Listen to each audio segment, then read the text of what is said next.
There's nobody in the world who knows more about Steve Jobs outside his immediate family than Walter Isaacson, the author of the massive hit new book, Steve Jobs. Well, Walter, welcome to TechCrunch TV. Thank you. I think you probably overstate that. I'm sure there are many people who knew Steve quite well. There are, for example? Well, he had a very tight-knit family. He also had this incredibly loyal cadre of people. He was, if you read the book, he's kind of tough as a boss, but those who stick with him get totally inspired. And you have a very tight-knit team that was at Apple. Unlike most other companies in this area where people come and go pretty rapidly, the people who stood by Steve stuck with him.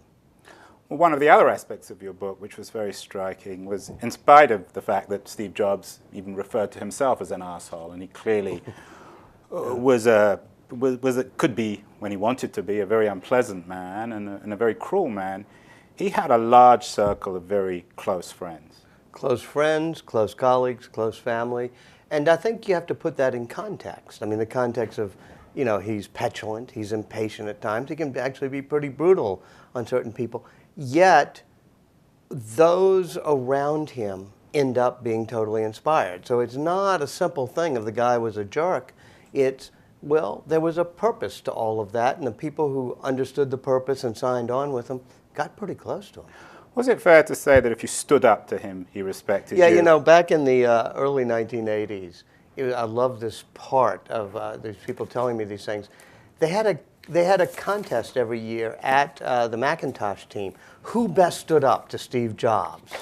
And it was Joanna Hoffman won it the first year, I think in 1981. She was an Eastern European refugee family and really knew how to, she was always yelling back at him. And then I think Debbie Coleman wins it at some point.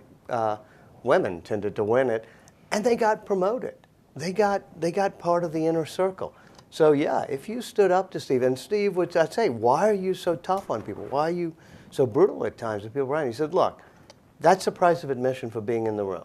I get to tell people they're full of shit. They get to tell me I'm full of shit. We have some real knockdown, drag-out fights, but we get to a place where we have a better product and we all can put up with each other. I have to say that my favorite bit of the book, which I think anyone else has reported on, was on page 405. You won't remember the page, but you might remember this incident. Jobs is arguing with his senior staff about whether to allow whether to put the iPod software on Microsoft. And they're all in favor of it, and he's against it because, of course, of the long history of Microsoft. Yeah. And eventually, after a long, dragged-down argument, he says to them, screw it, he said, you write, at one meeting when they showed him the analysis. I'm sick of listening to you assholes. Go do whatever the hell you want. Now, I love that because I'm not sure, did that reflect his humor? Well, he was kind of self-aware about it. I mean, at that point, he finally said, all right, I'll only allow the iTunes software to be put on Microsoft if you can show me that it makes business sense.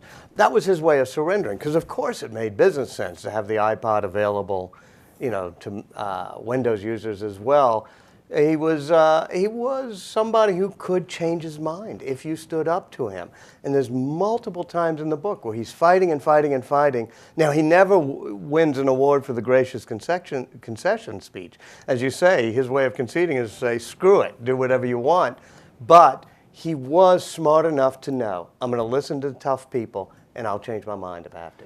But in that meeting, did everyone laugh? Did the room go quiet? Did they all slink off? They laugh when they tell the story, and Steve was comfortable telling the story. So I think Steve was pretty self-aware, and he certainly had a good sense of humor.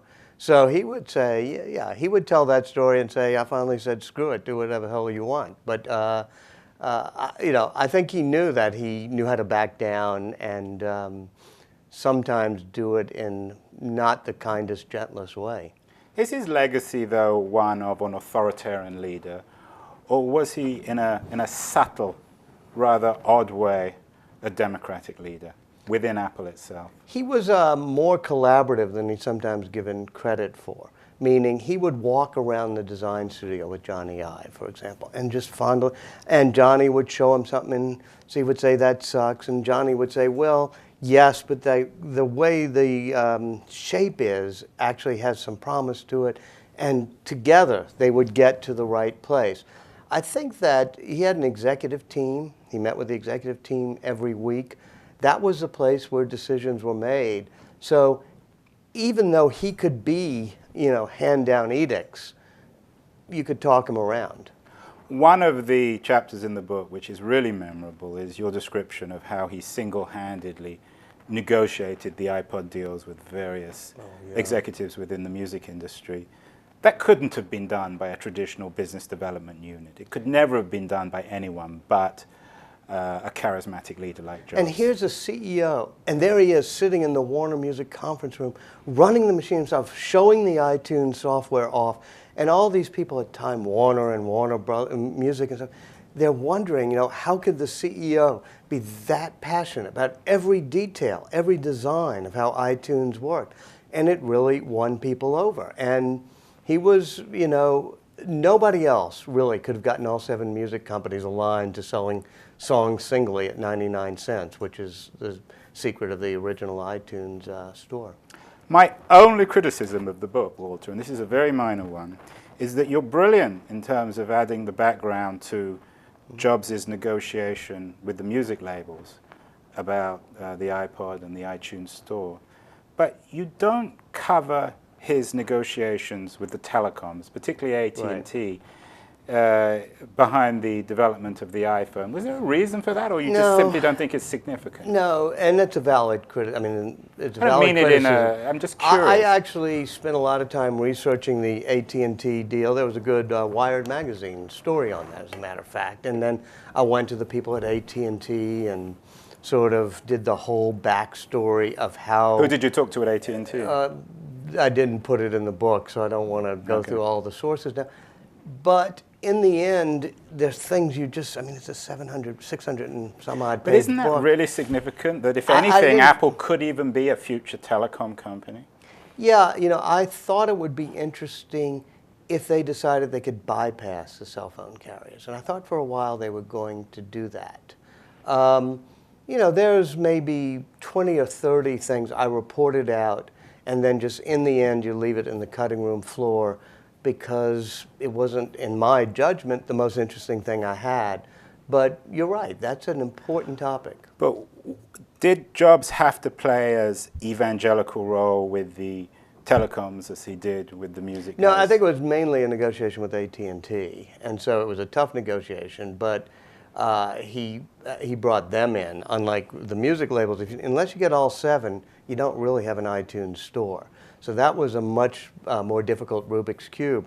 And when he was doing the music, it was just so fascinating, because you go like behind Andy Lack at Sony Music's back to try to get Dylan in. And Dylan's and Andy Lack ends up writing Bob Dylan's a check for $1 million to hold off not putting all the songs as a sort of set piece on the iTunes store.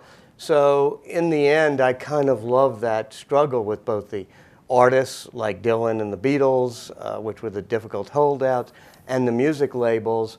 To me, it wasn't quite as sexy, him trying to make the AT&T deal.